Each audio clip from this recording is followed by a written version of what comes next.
We're live from the CNN News 18 primetime studios, brought to you by Green Lamb Laminates. Viewers, it's an end of an era. Dr. Manmohan Singh, former Prime Minister, is no more, and the Modi government has called for an extended number of days of mourning. And this tribute is apt. In a sense, we are all of us Indians, connected to former Prime Minister Dr. Manmohan Singh. This is because his touch, his vision, changed our reality, our everyday existence. He helped many of us enter the middle class, gave us the freedom to question our government, and most importantly, dream about living, learning, and earning anywhere we wanted in the world. That's because, as the chief architect of India's economic liberalization during his tenure as finance minister in the early 1990s, he took India to the world. Later, beyond our lives, as Prime Minister, Dr. Singh had the opportunity to shape the country in his own vision. Unfortunately, and one needs to talk about this also, viewers, unfortunately, the Congress system and the exigencies of coalition politics meant that he wasn't allowed to grow into the job, into his prime ministership fully.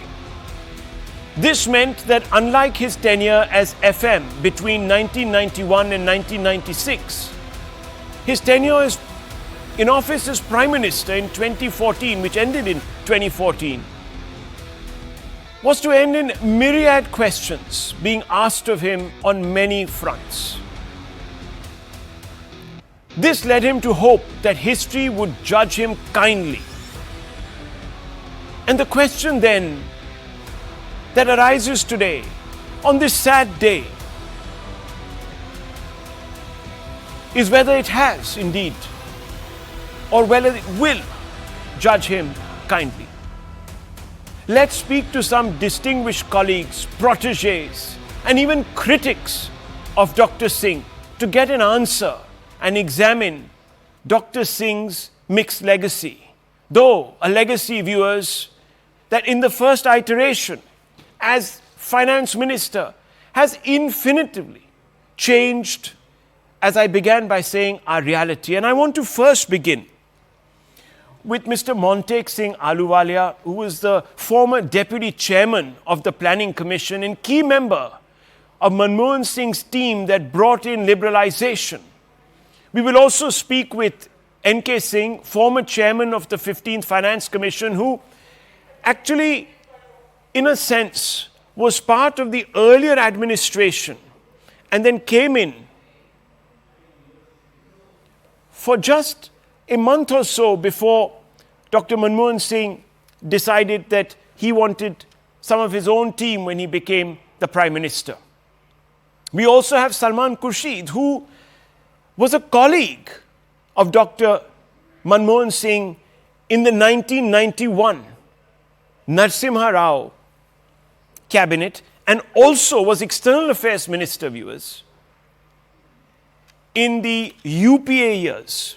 So also had a ringside view to a large number of very important and very transformational events, like the signing of the nuclear deal. And he, of course, also can give us a bit of an idea of the larger Congress ecosystem and all the intrigues that were the hallmark, really, of those 10 years, viewers. We also have Milind Deora, one of the youngest cabinet ministers, but someone who came away feeling that Dr. Manmohan Singh didn't treat him in that sense. He always treated him as an equal. There was no patronizing attitude from Dr. Singh. In fact, there was an attempt for the longest possible time to groom young talent under him. And that, of course, is a very professorial quality.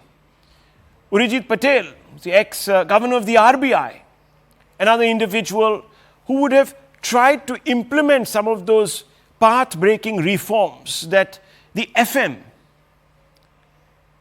in Dr. Manmohan Singh catalyzed in 1991. And Jai Panda, who was in the opposition through a large number of those years, but was not part of the BJP, but the third party ecosystem looking in. So we have a 360-degree view. We'll also have Dr. Ranganathan with us to give us the citizen's view and perhaps also a view on whether the Congress ecosystem really, at some levels, have lived up to the legacy of Dr. Manmohan Singh. So let me first begin with Montek Singh Ahluwalia. Thank you very much, Mr. Ahluwalia, and condolences go out to you. You've, of course, had a personal rapport, a personal connect, so to speak, with Dr. Manmohan Singh. Tell us a little bit about the professor, the person, and the proficient economist behind the Prime Minister that we in latter days got to know. Well, you know, he was not someone who, as it were, lent himself to your having many personal recollections, because he's a very quiet, inward-looking person as a personality. But he was really very warm when he found that he was in an environment that he was comfortable with. And certainly, I found as a much younger person, he was very inspirational. I mean, part of the inspirational, of course, is the professional eminence and so on. But, you know, he carried all that professional eminence very lightly. He was a very decent human being, and you could not fail but be impressed by that. And I think he took a lot of interest in other people. I mean, he didn't direct people, he didn't present himself as a leader, but I think he took a lot of interest and would ask questions which made you realize that there's a lot deeper in whatever you're thinking about or struggling with. And I think that was pretty unique in him. You know, I think when somebody is not very outgoing and you get to know them personally, you sense a little more these values. But I think most people who had anything to do with him were very impressed by his simplicity, simple living, sort of usual high thinking, simple living. And, you know, I think when you think about it, his liberalization led to a tremendous burst of consumption amongst younger people who found themselves able to afford things which maybe their parents weren't able to afford. And yet his own lifestyle was not at all consumer-oriented. I mean, in some ways, I think he carried greater credibility, advocating greater liberalism and greater freedom of choice, because he was not himself, sort of, if you like, benefiting from this freedom of choice, etc. And I think that's important. Well, talk us through the template, really, Dr. Manmohan Singh's template for reforming the economy and, of course, transforming the way we do business, the way we approach economics. How relevant is it today, Mr. Singh? Well, look, I think it's clearly, I mean, the world has changed quite a bit. So one of the important things, and he was very, very conscious of this, one of the important things is that you don't just do what worked 30 years ago, may not be the most important thing to do right now. And I mean, as an economy develops, new challenges emerge. So, but I think he was more than anyone else aware that there are new challenges emerging and we should begin to focus on them. I mean, for example, in 1991, the biggest problem was massive policy distortion in product markets. I mean, we're not allowing foreign investment to come in, not allowing companies to expand, restricting imports, that kind of thing. So a lot of that was changed, okay? But I mean, over time, you begin to realize that if you really want to move up the next level, then certain other issues become very important. I mean, one of them clearly is the quality of human capital. In 1991, we had the human capital needed to push ahead. But as we've grown, if we want to move further, We need much bigger improvements in human capital. So that's a new challenge that has to be taken up. Equally, I mean, climate change is a new challenge. It just wasn't on the agenda in 1991. But I'm pretty sure that Dr. Manmohan Singh, if he was with us today, well, I know that even about a week ago, when I last met him 10 days ago, he was very much aware of how the world is changing, and very much aware that we need to redefine what is important in the light of the fact that the world is changing. Now, exactly what he would recommend, of course, is for us to guess. But I think he was not a person who thought that policies had to be sort of immobilized and cast in stone. They have to change all the time. But they have to change in a way in which you recognize that policy making is very complex, the economy is very complex, and actually economy is getting more complex. Plus today, the world is becoming more complex. I mean, remember in 1991, it was a very simple unipolar kind of world. I mean, the United States was the only game in town. And except for the Soviet Union, which more or less collapsed in 1991, everybody was following the globalized economy. That has changed. And I mean, that doesn't mean we should reverse ourselves. That's true. But we need to think, what does the change mean for the policies that we now want to follow? Well, and that requires fresh thinking. And that thinking must be done, of course, by his political legacies. Perhaps in the Congress, have they done justice to Manmohanomics as we know it, sir?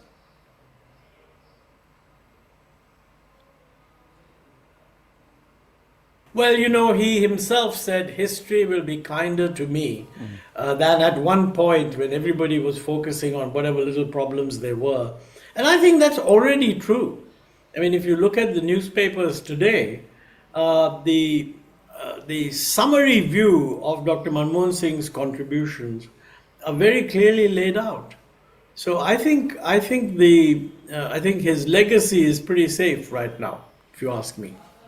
Okay, well, condolences once again to you, Montek Singh Ahluwalia. Tomorrow, of course, the final rites of the former Prime Minister, and may his soul rest in peace. Thank you very much for joining us with your insight. Let's turn to N.K. Singh.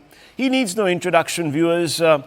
Somebody who's still active, really, and still a pillar of not just insight, but also a very important experience for current administrations. And we've seen him, of course, lend his very, in fact, considered opinions to the discourse even now. So, N.K. Singh, thank you very much for joining me on this solemn occasion. Now, you're somebody who's, of course, known Dr. Singh, colleagues also, but for decades altogether. What are your impressions of the person? And that's a question that I will be asking others too. But what were your impressions of the person behind the Prime Minister, the professor, and so on and so forth? So let me put it this way to you. The one dominant feature about Dr. Manmohan Singh was his generosity, his compassion, a sense of confidence which could inspire in you, as also a sense of forgiveness.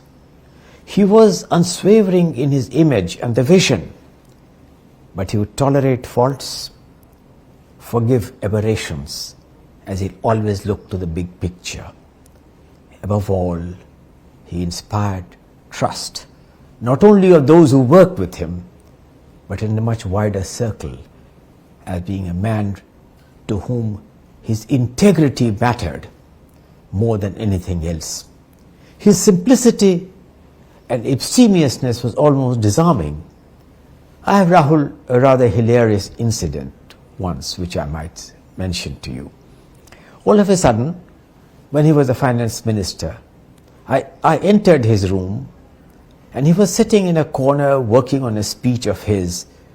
The table lamp was somewhat dim. As I entered the room, he said, yes, and then he asked me, can I ask you a question?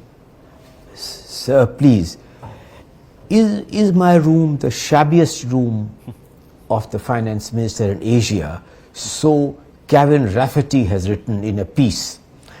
So I said, I don't know what you say, sir, but would you want me to do something to do? No, please do not. I just made that remark. I think we need to do much better on economic growth before I deserve a better room. He had that great sense of compelling abstemiousness and simplicity, which was really truly disarming. Now, someone once said that he preferred ghee over caviar. What aspects of Manmohanomics are still shaping India today when we're talking about and reflecting on his legacy? So let me tell you something about which has always troubled me. Let me tell you that when the far-reaching economic reforms of 1991 were undertaken, they were undertaken in the background of how to overcome the immediate problem, namely the balance of payments difficulty, and to prevent India from sliding into becoming a debt defaulter. That was the primary challenge at that time. True. And what did we do? We entered into an agreement with the International Monetary Fund for an upper credit tranche agreement of $1.1 billion after we had fully exhausted the other modalities of the fund, and also a structural adjustment loan with the World Bank because there was a double conditionality. At that time, when we had concluded this, the negotiating team got a feeling that this was enough to tide over the difficulty. But many had cautioned me. Dr. Manmohan Singh was acutely aware of the fact that the leadership which he gave to this negotiating team had perhaps secured what it wanted without giving too much. We had secured that victory. He realized that this could be a Pyrrhic victory because we had an opportunity. We did not complete the 1991 economic reforms to a question which has repeatedly been asked: what did we miss out in 1991? We miss out, for instance, Rahul, in undertaking any significant steps to alter the factors of production, a challenge which continues to elude us till this date. Those who were involved and have been involved subsequently in multiple ways ask the question, why have these changes eluded us for so long? And that's what I wanted to suggest to you, that the fullest agenda of the 1991 economic reforms were neither implemented nor were undertaken because we got away with parting and giving up very little under the crisis and the leadership which he had provided. These, of course, were continued at the time of Prime Minister Vajpayee, when he undertook some very difficult decisions on, first of all, in the nuclear issue, which would significantly put India on the high table in the area of telecommunication, highways, the enactment of the Fiscal Responsibility Management Act, which awaited till 2003, Dr. Manmohan Singh's period. We could not do that. So that had improved the overall economic strength, on the back of which Dr. Manmohan Singh then showed remarkable audacity as a Prime Minister in undertaking that nuclear deal. He staked the future of his government, but he realized that if India was to become a competitive investment destination, we could not leave out the United States as an important player. We needed to demonstrate confidence, trust in being able to welcome private capital as well. He took these decisions. Alas, as I look back, he staked everything to secure this nuclear deal. But till today, we haven't. Given the infirmities in the subsequent insurance and other changes which were necessary, the fullest outcome of this is far from optimal. So there was a lot which was achieved in 1991. There was a lot of economic reforms of that 5-year period. There was a lot which was achieved during his 10-year period as the Prime Minister, even though that in the first period, given the crisis, given the leadership of Prime Minister Narasimha Rao, perhaps his vision remained as high and daunting, but it needed much greater consensus and much greater conviction of the organization and the party to be able to undertake many unfinished reform agenda during his period of 10 years as Prime Minister. So Mr. N.K. Singh, this is a very important point to make. Why haven't we finished the agenda of liberalization that was unfurled in 1991? Let me put it this way to you. We have made significant progress. On the Labour Code, we have made very, very significant progress. The Labour Codes, the states are in the process, advanced stage of just notifying the rules. On the land, factors of land, we have certainly been able to make movements in some states, and we hope that other states would replicate the examples, for instance, of Gujarat and Maharashtra in having much simpler land laws. By the way, these debilitating land laws which exist all came in at the time of Dr. Manmohan Singh when he became the Prime Minister. Otherwise, the land laws are much simpler. But these draconian land laws was something which was brought in by the new Land Acquisition Act, which was brought in during his period. And it is therefore taking much greater time to be able to persuade and to be able to build a consensus in the states to carry forward this reform agenda. On the issues of financial intermediation, I mentioned land, labor, capital. Yeah. I've dealt with labor. I've dealt with land. On capital, much greater capital efficiency has been achieved, even though I agree that a consensus needs to be built in bringing in new players in the financial sector. Yes. Of course, the competitive efficiency of the Indian banking system, its ability to leverage, its prudential standards, bringing down the non-performing assets to a historic low, had very important achievements, including the achievement of being able to use enhanced digital technology to spread the banking revolution to rural India and to those who have been left out of the formal system. Now, I can't help but ask you this question, Mr. N.K. Singh. Does Namonomics differ in its approach from Manmohanomics? And if so, how, sir? Well, look, that's asking a question, does growth matter? It will matter to everyone. It mattered to him. It certainly matters to the current Prime Minister. It certainly matters to the current Prime Minister that we have to grow fast enough for India to become a developed economy.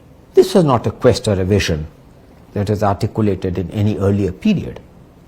The quest of India becoming a developed economy by the time we become 100 years of our independence is a quest emanating from Namonomics.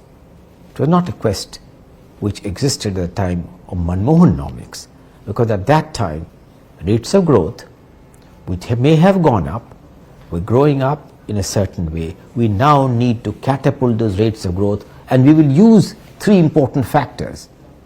Use technology, harnessing the stack of technology which we have, and improving the cost and quality of governance.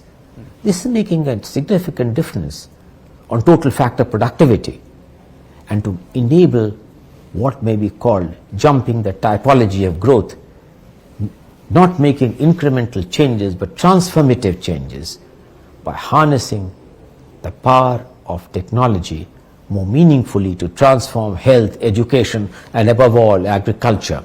There are new challenges which have come up which did not exist at that time. Let me give you an example. The challenge, for instance, of an orderly change to an era of renewable fuels, financing climate transition to an era of more sustainable climate matrix is a new challenge which requires new approaches which are being integrated in part of the mnemonomics and part of the quest to make India a developed economy by 2047. N.K. Singh, thank you very much for speaking to me. And of course, you wrote a brilliant article this morning reflecting on your views on Dr. Manmohan Singh. And you've said so much today that goes beyond some of the platitudinous lines that have been put out on our grid and not doing justice to all that you've actually said today. Some very important points made by N.K. Singh. And I just hope that our grid will update those points to give the significant news points there. But thank you very much for joining us. Now let me speak to somebody who actually worked as a colleague with Dr. Singh in the cabinet from 1991 all the way up to 2014 in both iterations, in the P.V. Narasimha Rao government as well as in the 2004 to 2014 UPA government. Salman Khurshid, thank you very much for speaking to me, and again, commiserations to you and condolences. You were a colleague of Dr. Manmohan Singh in that very crucial Rao cabinet, that crucial time, that crucial era, the era of liberalization. Was there consensus brought on by perhaps exigency, or were they just doubters even then? I think that this was out of the box thinking, and his presence, Dr. Manmohan Singh's presence, both first as a finance minister and then as a prime minister, was a very inspirational presence, and he had the backing. He had the backing of everyone. In fact, the whole idea of reform was an inspirational idea that everybody backed. Of course, there were doubters. There's no reason to believe that there weren't doubters in the country, and that would be reflected in the government as well. But an overwhelming support for this idea of restructuring and reform of the economy, and opening up to market forces, but balanced by very clear safety net that was provided for people who would be impacted and affected, and that then was developed into a full-fledged social welfare economy, which provided for remarkable things that included Manrega, that included the right to education, that included the right to housing, the right to food. All the social sector matters all came as part of that, if you like, a package deal of reform and restructuring, opening up of the marketplace, and protecting people as far as their social requirements were concerned. Let me ask you a question, because this is an important one. I'll go down the years to the UPA era. Mr. Khurshid, you were External Affairs Minister under Dr. Manmohan Singh. Few acknowledge, but by then he had also acquired the art of realpolitik, so to speak. He rebuffed the left, salvaged government to steer the landmark Indo-US nuclear deal. You had a ringside view. Tell us about that moment and the fact that he was ready to stake it all, actually, for that deal. Well, this sort of plugs in with your first question, because our foreign policy, as you know, had been moored in largely with the Soviet Union. Part of the alignment deal was that we would not be in any group of countries, that we would not be connected with any group of countries as allies, but we had working partnerships, and those working partnerships including the Soviet Union, which was a major source of supply to us, and indeed was also a major market for us. And we did it all without the need for dollars. It was all done on rupee basis, trading with the Soviet Union. Now, for that reason, obviously there had to be a gap between us and the United States of America. The United States of America, on the other hand, was a necessary partner if we wanted to move into the modern world with modern nuclear technology. They were much ahead of the USSR, and they could give us much more than the USSR or Russia could have given. And therefore, we needed to break through with them. But unfortunately, the past held us back and past held them back. And then, of course, we had this serious issue of the United States being inclined towards Pakistan. And therefore, there was no real purpose of trying to deal with the United States, etc. This is the logjam that Dr. Manmohan Singh broke. And he did something which was completely and totally out of the box by ensuring that we could have a negotiated settlement for opening up what was called really apartheid barriers for us as far as nuclear policy was concerned. The nuclear apartheid policy was reversed by his being able to make a breakthrough with the United States of America with the nuclear deal. And thence onwards, the impact that had on commerce and the impact it had on trade was obviously really remarkable. Well, thank you very much for giving us that perspective, Mr. Khurshid. I want to now introduce our guests to Milind Deora. Milind Deora, you're very interesting in the sense that you were part of the cabinet back then in the UPA era, and now you've, of course, switched allegiances, so to speak, political allegiances. Now you're in the NDA, you're part of the Shiv Sena.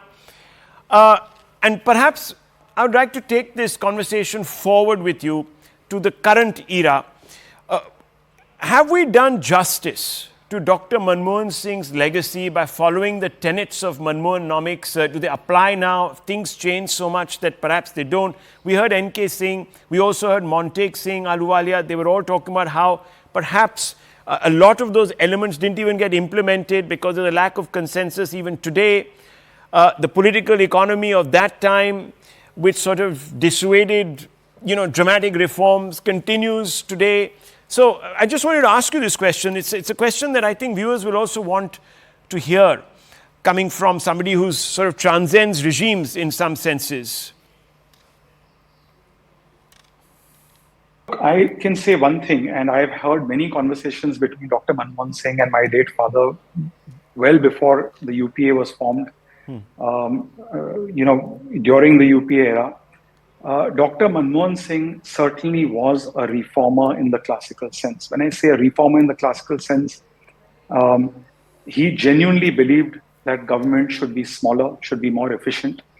I wouldn't go so far as to call him a neoliberal economist, like a Milton Friedman, for instance, but he certainly believed in privatization of loss-making public sector undertakings. He certainly believed that India's private sector,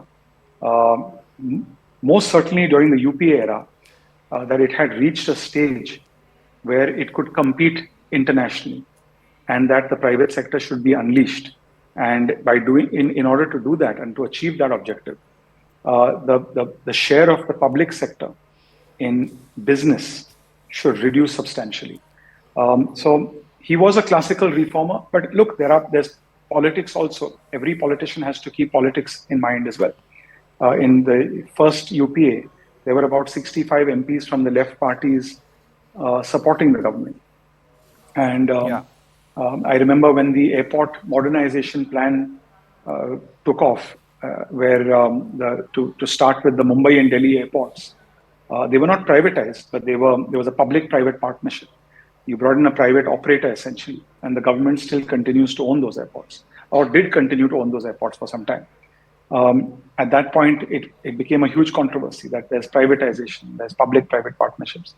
But I think he managed to get things done despite the political limitations that he faced. Right. And he did that based on his personality, his ability to bring people across the aisle together. No, so speaking from the other side now, looking back at the Congress and its ecosystem and, of course, the UPA, what's the difference, if at all, between what we are seeing today, the approach to the economy today, the policies today, and Manmohanomics? I don't think so. I think that there are a lot of similarities, in fact, between Prime Minister Modi and Prime Minister Dr. Singh in terms of their economic vision for the country.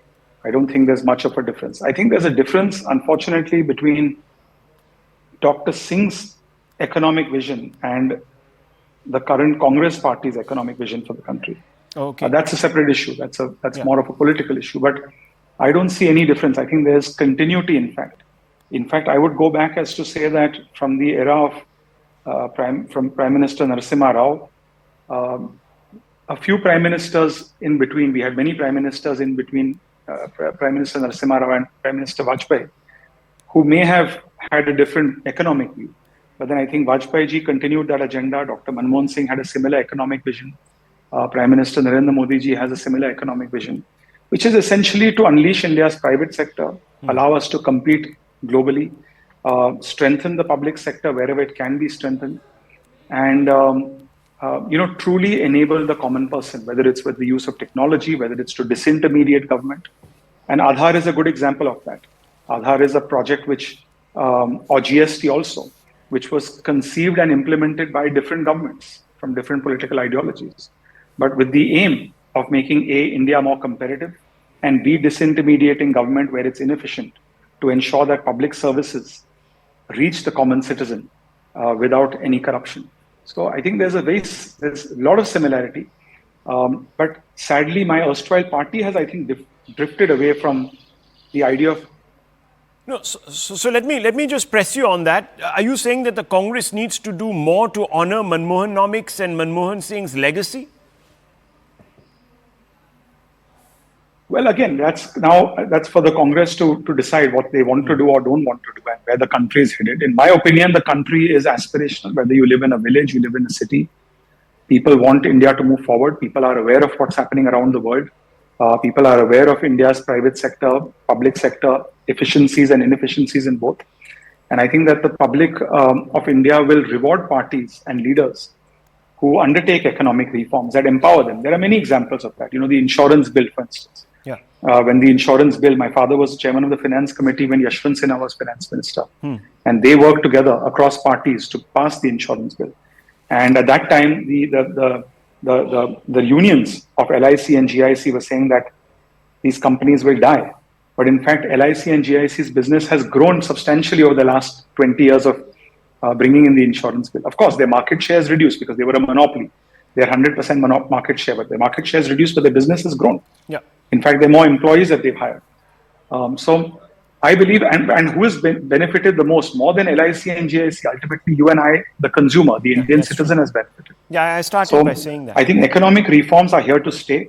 Whether the Congress chooses to honor him or not, that's a different issue. But I do believe that in the year 2016, which completed 25 years of India's economic reforms, I believe the Congress party at that time should have honored Dr. Manmohan Singh's legacy while he was alive. Wow. In 2021, when the country, and not just the Congress party, when the country was celebrating 30 years of economic reforms. Dr. Manmohan Singh was alive 3 years ago. The Congress party should have celebrated it. It's a great legacy, in my opinion. There are many reasons why I know they didn't, but that's a different issue, and I wouldn't like to get into it today. No, understandable. But I think that conversation needs to be had. So we are going to now go across to Jay Panda, Dr. Ranganathan, and of course Urijit Patel, who will talk a little bit about the economic angle and the perspective and how that thread was continued into the NDA years under Mr. Modi. So let's open that conversation up now, and let me bring in Mr. Jay Panda and Dr. Ranganathan. Urijit Patel stays with us. So let's go straight across to Mr. Panda. Mr. Panda, thank you for joining us this evening. You're, of course, now very much with the BJP. You were with the BJD earlier. So you were again in the third party space, looking sort of outside in, so to speak. Now you're in a sense an adversary of the Congress system, etc. But you are a intellectual and therefore have extreme sense of equity when it comes to making these observations. So I'm going to ask you, many people have views and labels for Dr. Singh, especially when he became Prime Minister. Some people even called him the accidental Prime Minister, the reluctant, there are several of those words. How do you view his times as Prime Minister, where he had a very complicated relationship with power, didn't he? Here was a professor, and then he was sort of brought in as an economist by training, not somebody who was very alive to the art of realpolitik, as they say, but then he becomes the head of a disparate alliance and all the intrigues that go with coalition politics. That is a complicated relationship, Jai Panda. Well, first of all, Dr. Singh was, long before he became a finance minister or prime minister, was one of the foremost public intellectuals, and in positions where he helped to shape policy in the World Bank, then in the Reserve Bank of India. And he had made a name for himself which went beyond Indian shores. He was respected around the globe. And so when India had that crisis in the early 90s where our gold had to be mortgaged, he was seen as a breath of fresh air coming in as finance minister. And of course, the liberalization which started under him was legendary. And I think the greatest contribution he made to India was during that phase. Later, of course, it was in very different circumstances in which he became prime minister, and that had a different legacy for India. But he remained respected throughout. He was always soft-spoken. He was a gentle soul. He had a personal touch about him. I have many experiences to which I can attest. Okay, let me bring in Dr. Ranganathan on this point. Dr. Ranganathan, thank you very much for joining us this evening. Obviously a solemn occasion, but I want to ask you this because, we can't not look at Dr. Manmohan Singh as some people say the reluctant or the accidental or even the silent prime minister. So, and I know that you lend yourself to sometimes looking at things not always from the prism of political correctness like I do, and I do get into trouble. So I need to ask you this because, in the interests of history, one must sort of be balanced when we look back. And I have to ask you, did Dr. Manmohan Singh, why do you think he felt the need to make that, that lament that I just hope that history will be kinder to me? Why do you think he would have said something like that? He never wrote really a memoir, so we really don't know. No, good evening, Rahul, and thank you for having me on this very illustrious panel. And my sincere condolences to the bereaved. It's a terrible loss for the country, no doubt about it. As you know, that rogue Churchill said history would be kind to me because I would write much of it myself. Manmohan Singh ji said no such thing. But I would say, in hindsight, he was a very remarkable man, and I'll tell you why. Because the last 24 hours I've been reflecting on this. Many people say, as is our culture as well, that, do not speak ill of the dead, or at least let some time pass and then be more objective than you usually are. In Dr. Manmohan Singh's case, I have no qualms in being critical. And I'll tell you why. Because he's a remarkable man, because there are so many things that I can be complimentary of him. That kind of, would shroud or would kind of cushion the effect that any criticism I may have of him may have. So, it kind of, in many ways, the good deeds that he did cushion for me, my criticism of him. So if I may, I'd like to, delve a little bit on both. Yeah, I mean, I see him as pure gold, glittering, shimmering, but at the same time, malleable, soft, and, prone to be ductile.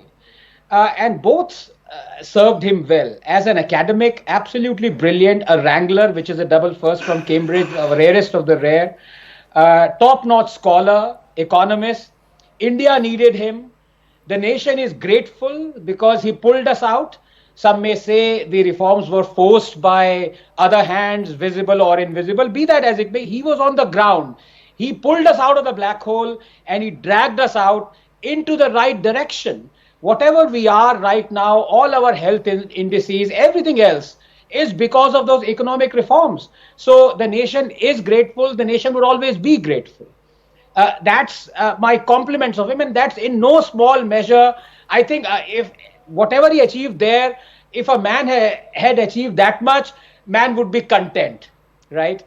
I would like to remember him as that, a top-notch economist. A great finance minister. Now, let's come to the other part where quite rightly he was accidental or reluctant.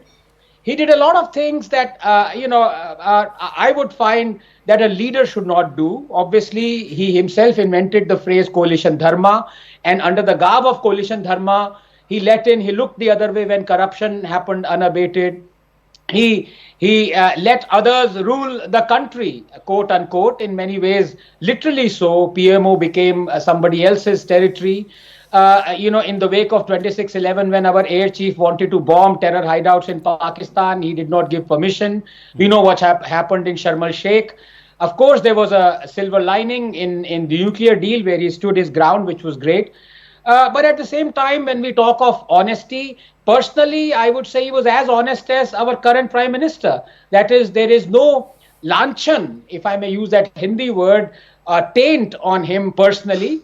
But both of them have looked the other way as corruption has gone on in their parties and around them. So, is that corruption? I would say possibly yes, in cash or kind, whatever you may call it. In terms of morality, people say, yes, he was very upright. But then I ask, who was the chief economic advisor of the dictator Indira Gandhi during emergency, when millions were being persecuted, when laws were being, thrown about, when Supreme Court was under the foot? It was Manmohan Singh. So, yes, it is a troubled legacy. But at the same time, I would want to remember him as a great scholar, a great academic who saved India. Okay. Let me bring in Jay Panda and also talk a little bit about how all of this was implemented all through the ages with Urijit Patel, who's been patient. Let me first come across to you, Mr. Jay Panda.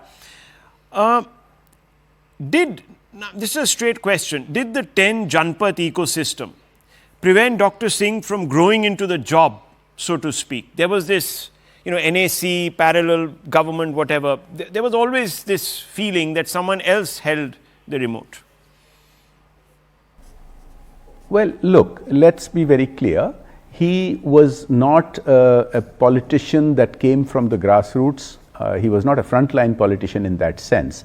And so, the mandate that he had was, as a Prime Minister, was indirectly from his party and from his coalition and other political leaders who had been at the forefront of campaigning.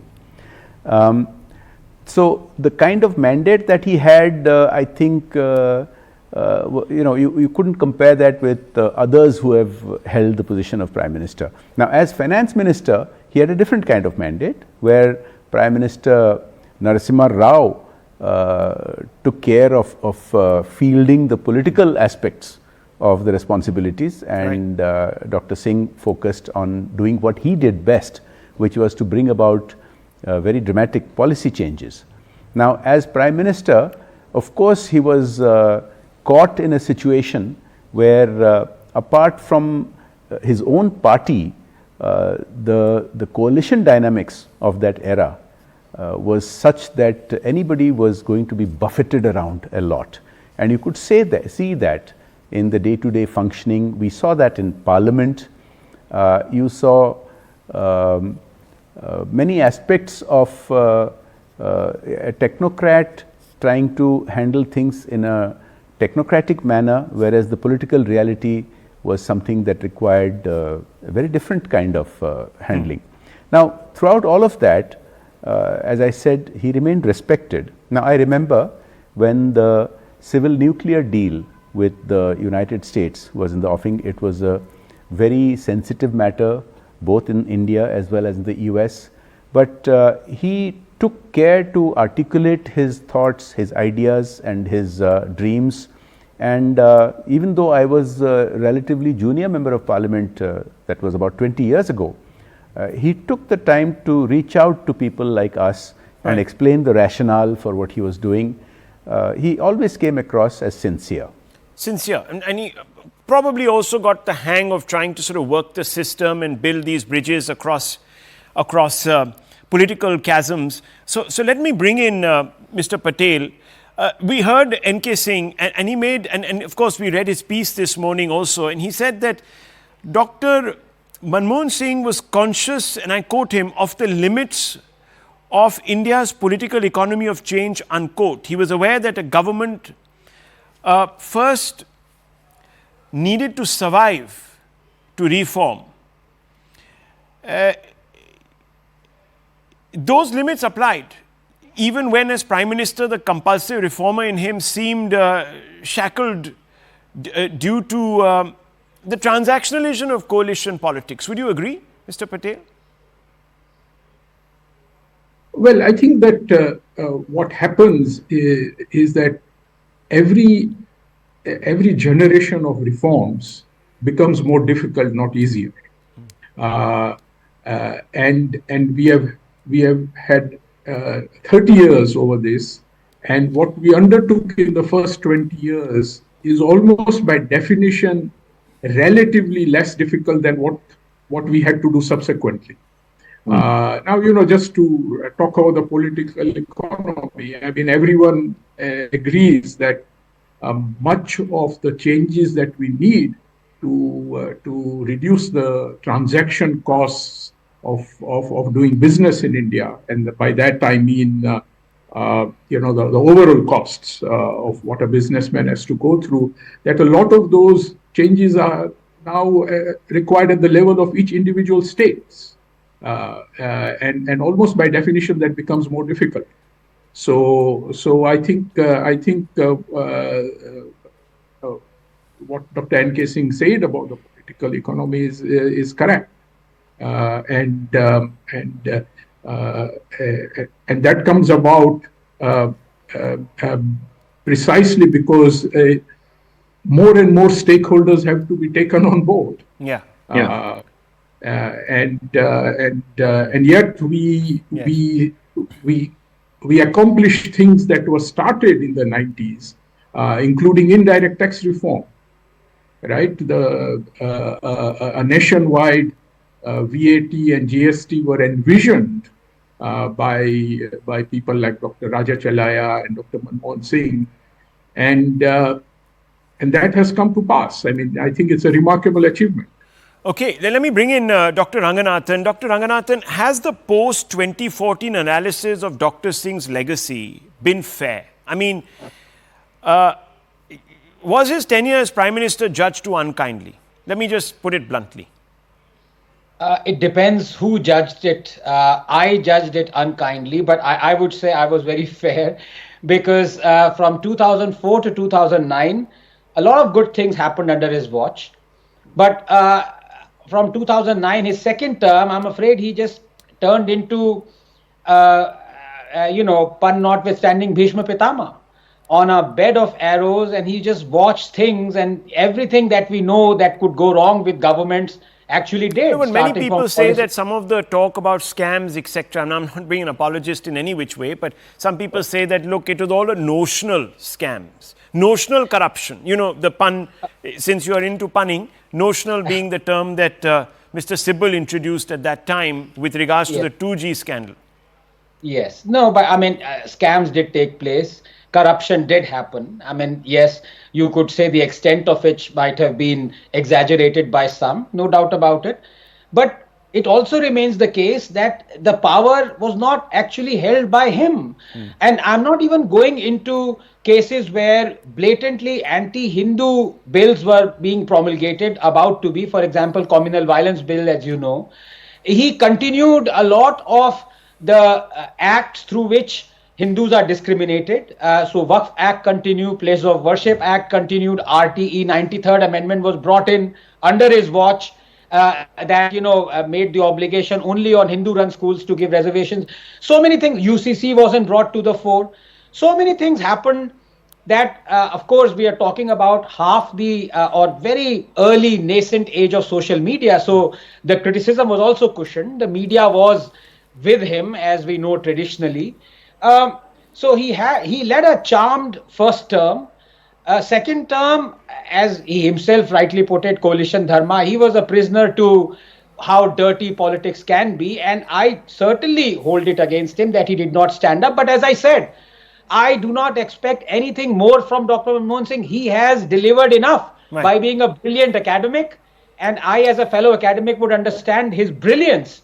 And as a terrific finance minister who led us out of the morass. So, I don't want him to be associated with things that, you do 100 things right and all of them are, absolutely great. Yeah, well, I think, viewers, what we've done this evening is really look at the person as a finance minister and then as a prime minister, as a professor, as a mentor, and then also as a student in some ways, and also a legacy from a 360 perspective. So I think we've had a very, very wholesome conversation. And if anyone really wants to get a full sense of Dr. Manmohan Singh, he only needed to have tuned in tonight. Thank you very much for watching. Palki Sharma up with the Vantage next.